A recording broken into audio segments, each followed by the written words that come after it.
¿Tú qué eres? ¿De izquierdas o de derechas?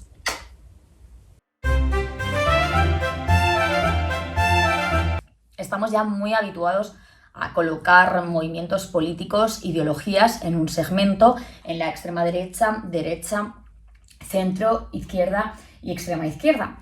Pero obviamente es algo convencional. ¿Por qué decimos derecha e izquierda y no decimos norte y sur o este y oeste? Pues precisamente sobre esto va el vídeo. 1789, Francia. El Estado, sostenido por una monarquía, estaba al borde de la bancarrota. Crisis financiera, carestía de alimentos y un sistema impositivo que estaba financiado principalmente por el tercer Estado, los representantes de las ciudades. Luis XVI, arrinconado por la aristocracia regionalista, decidió convocar los Estados Generales. Je crois que les trois ordres ici réunis coopéreront pour le bien général de l'État. Je me déclare le premier ami de mon peuple et je souhaite la bienvenue aux représentants d'une nation que je me fais gloire de commander par droit divin. ¿Qué son los Estados Generales? Pues es una asamblea que los reyes convocaban muy excepcionalmente cuando existía una situación de crisis política, financiera, a la que se convocaban a los representantes de los tres estamentos, de la nobleza, del clero y el tercer estado, que eran los representantes de las ciudades que disponían de consistorio. Como digo, era una asamblea que se convocaba, muy excepcionalmente. La última, de hecho, fue en 1614. Esta vez iba a haber un problemilla. Dejad que os lo cuenten Robespierre y Desmoulins. Ils veulent que vous votiez par ordre, c'est ça? Pardi. Le clergé plus la noblesse, ça fait 2 voix contre 1. À ce jeu-là, nous serons toujours perdants. Par contre, si nous votons par tête, le tiers-état a la majorité. Bueno, pues como habéis oído, el sistema de voto para sacar adelante las propuestas era de un voto por estamento. Y como la nobleza y el clero normalmente eran aliados, el tercer estado no tenía nada que hacer. Un tercer estado que contaba con el doble de representantes que los otros dos estamentos. Así que decidieron pedir el voto por cabeza. Pero Luis XVI y parte del segundo estado de la nobleza se negaron en redondo. Pero esto no frenó a los miembros del tercer estado, que se echaron la manta a la cabeza e invitaron a los representantes de los otros dos estamentos a unirse con ellos en una sola cámara. Parte del primer estamento del clero aceptó. El 17 de junio de 1789, esta cámara se autoproclama Asamblea Nacional, por 490 votos a favor y 90 en contra. Obviamente el rey no se va a quedar de brazos cruzados, el rey y la nobleza, y decide clausurar esta sala donde se reúne la Asamblea Nacional.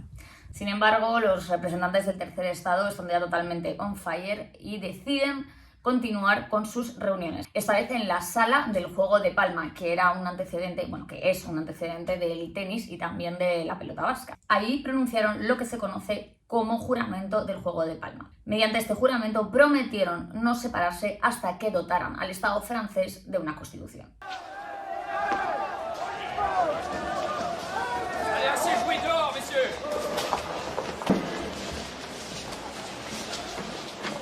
Faisons le serment, ici et maintenant, de ne jamais nous séparer et de nous rassembler partout où les circonstances l'exigent jusqu'à ce que nous ayons donné à la France une constitution.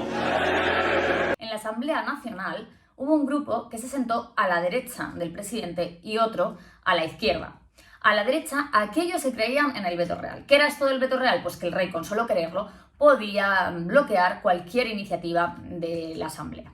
Por otro lado, en la izquierda, los que se denominaban patriotas estaban a favor de la soberanía nacional total y estaban en contra del veto del rey. Es decir, que el rey no tenía ningún poder sobre las decisiones de la Asamblea. Una vez se instituye la Asamblea Nacional Constituyente, tenemos tres grupos. En el centro, los monárquicos; a la derecha, aquellos que estaban a favor de mantener los privilegios y que lo único que hacían era torpedear la Asamblea; y a la izquierda, como hemos dicho, los patriotas. Estos patriotas, defensores de la soberanía nacional total, fueron variando bastante sus posturas de 1789 a 1791. Eran un grupo heterogéneo, pero normalmente votaban unidos. Entre ellos había monárquicos y republicanos. En el centro, como decía, estaban los monárquicos. Ellos eran moderados en este momento y eran favorables a una doble cámara. Este sistema bicameral sería bastante parecido al de Reino Unido. Habría un senado que estaría formado por miembros designados por el rey y por otro lado esa Asamblea Nacional electa. Cuando la Asamblea rechazó esta posibilidad bicameral, decidieron disolverse. La Asamblea aprobó una constitución, la de 1971, por la que se establecía que Francia era una monarquía constitucional y que el voto sería censitario, es decir, solamente podrían votar aquellos varones mayores de 25 años que pagaran impuestos y llevaran más de un año residiendo en su comarca. Moi, roi des Français, je jure d'employer tout le pouvoir qui m'est délégué par la loi à maintenir la Constitution décrétée par l'Assemblée nationale et acceptée par moi. Total, que se disuelve esta Asamblea Nacional Constituyente porque ya hay Constitución, se vota mediante ese sufragio censitario y ya tenemos la Asamblea Nacional Legislativa. Aquí tenemos tres grandes grupos.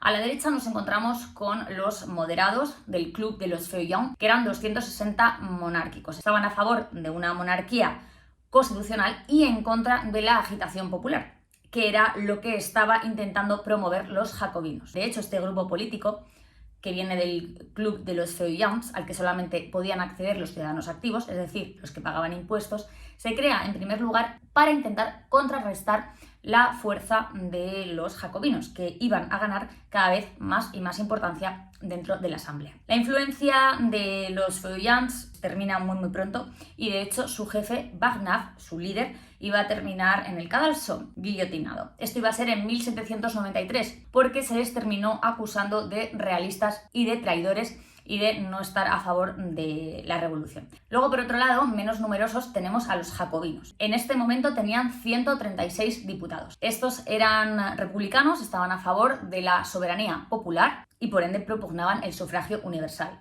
Por cierto, que el sufragio universal no incluía a las mujeres. Ellos creían que la nación era indivisible y creían en un Estado fuerte y muy centralizado. El resto, 345 diputados, estaban en el centro. Normalmente votaban con la izquierda porque estaban decididos a defender la obra de la revolución y no querían que se dieran pasos hacia atrás. Las cosas se van a poner cada vez más feas para el rey porque él está empeñado en vetar todas las decisiones o casi todas las decisiones que van emanando de la Asamblea. Y esto va tensionando cada vez más y más la sociedad y los jacobinos no dejan de jalear y de incitar a la gente a que se manifieste. Finalmente, las masas van a asaltar el Palacio de las Tullerías, que era donde residían los monarcas, en agosto de 1792, y en ese momento la Asamblea Legislativa pues, va a suspender al rey de sus funciones. Vuelve a convocar elecciones, esta vez por sufragio universal, que por cierto, repito, el sufragio universal no contempla a las mujeres. De ahí sale lo que va a ser el gobierno de la Convención Nacional.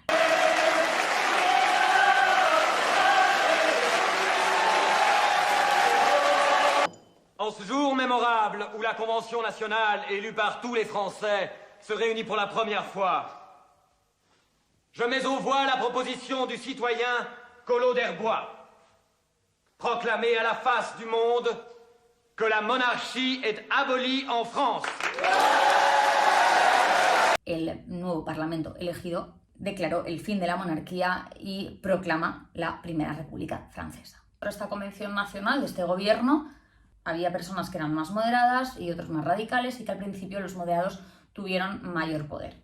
Estos eran los brisontinos, por el nombre viene de su líder, de Brissot, también conocidos como los girondinos. Representaban los intereses de la burguesía de las provincias más desarrolladas y ellos lo que buscaban era un Estado federal, descentralizado. Además, en lo referente a la guerra exterior, ellos creían que se debían intensificar los esfuerzos bélicos porque creían que esto sería una forma de unir a los ciudadanos de la nación francesa. De hecho, esta convención decretó una leva masiva de 8 millones de personas para hacer frente a estas potencias extranjeras que querían luchar contra la revolución. Eran 160 diputados de los 749 que componían la asamblea. Por otro lado están los jacobinos, de los que ya hemos hablado, Danton, Robespierre.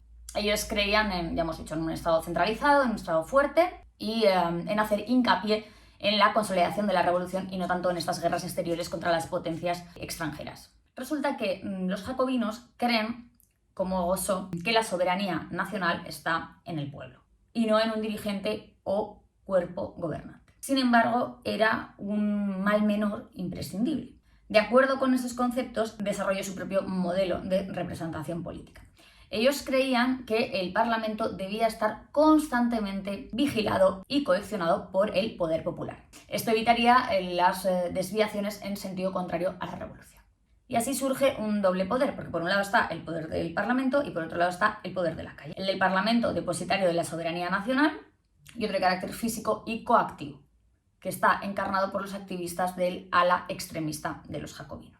Al final había una especie de contradicción, ya que los activistas que representan a una parte de la población podían subyugar la voluntad popular mediante la coacción. Todo esto del poder de la calle frente al poder del Parlamento llevó a que los jacobinos acabaran ajusticiando a 60 diputados girondinos, a los que acusaron de traidores de la revolución, porque estos girondinos no estaban tan de acuerdo con esta idea de la fuerza de la calle y de la agitación popular.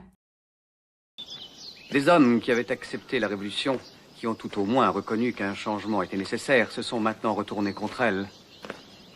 Ils veulent une révolution respectable, un gouvernement modéré. Nous devons faire face, Georges. Ce sont les modérés qui sont maintenant nos ennemis. Total, que estas prácticas acaban, en cierto modo, asustando a los propios miembros de la convención, hasta el punto que los más moderados dentro de la misma terminan inhibiéndose a la hora de votar. Pero es que el tema de los jacobinos acabó ya yéndose un poco de madre, porque Robespierre se obsesionó con la pureza de la revolución y con que la revolución estaba por encima de las leyes. Dans une situation de péril, le processus légal ordinaire n'a plus sa place. Personne n'a un plus grand respect de la loi que moi, comme tu le sais bien. Mais si la loi cesse d'accomplir ce pourquoi elle a été créée, une justice sommaire. Es ahí cuando las cosas se fueron de madre, porque es que acabó ajusticiando a sus propios compañeros, a Desmoulins, a Danton, porque es que llegó un momento en el que Danton vio que se estaba acabando con un montón de gente, era una tiranía, y le dijo a Robespierre que por favor que parara esa sangría y que dejara de ajusticiar, que es que esto ya era asesinatos. Robespierre también le acabó acusando a él de ser un traidor a la revolución por querer perdonar a estos girondinos. También, por otro lado, acabó eliminando a una facción muy radical, que era la de los hebertistas. Con lo cual llegó un punto que los de la propia convención dijeron, bueno, este hombre se le está yendo la olla, nos va a acabar matando a todos, porque nadie es lo suficientemente puro dentro de esta revolución, y al final pues acabaron ajusticiándole a él, ¿no? Entonces, que esta es la época tan conocida del terror.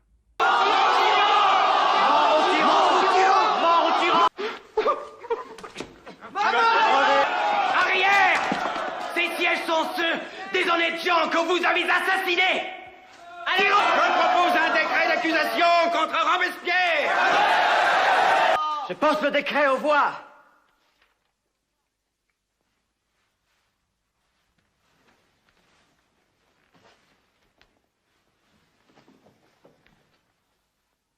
¡Accordé! Al final esta etapa terminó con un golpe de Estado. El golpe de Estado del 9 de Thermidor contra estos radicales. Y esto dio paso a la Convención Thermidoriana. En el periodo de la Restauración, cuando vuelve otra vez la monarquía a Francia, se acentúa la oposición entre derecha e izquierda. Otra vez en la derecha estaban los contrarrevolucionarios, los que estaban en contra de todo lo que se había hecho durante la revolución y apoyaban la causa real, y por otro lado a la izquierda estaban los liberales, que eran los herederos de la revolución. Defendían la libertad individual y el libre comercio. También existió en ese momento de la Restauración un grupo de moderados que estaban a favor de una monarquía constitucional. Lo interesante es que quedaron esos términos, derecha e izquierda, y no, por ejemplo, otros como montaña o llanura. En la montaña, que eran las partes superiores, los asientos superiores dentro de las asambleas, era donde se sentaban los más radicales dentro de los revolucionarios, y en las zonas de abajo, en las zonas de los asientos de abajo, lo que era la llanura, los más moderados. Y a día de hoy pues seguimos manteniendo derecha e izquierda como una estructura mental para ayudarnos a definir ideologías o posicionamientos políticos. Al final son categorías analíticas, pero lo que es el contenido de las mismas pues va variando. Pues vamos a pensar en la actualidad de España, ¿no? Por ejemplo, el partido más a la derecha, que algunos llaman partido fascista y otros partido de extrema derecha o de ultraderecha, sería Vox. Vox en ningún momento ha pedido que se derogue el divorcio. De hecho, creo que Abascal está divorciado y algún otro miembro del partido me imagino que también. Sin embargo, el divorcio lo defendía la izquierda, o sea, la derecha estaba totalmente en contra de aprobar la ley del divorcio. A día de hoy, a ver a quién se le ocurre decir que se derogue el divorcio, ¿no? Bueno, gracias por verme y nada, bueno, si os ha gustado, dadme un like, suscribíos dándole ahí a la campanilla y nada, hasta el siguiente. ¡Chao!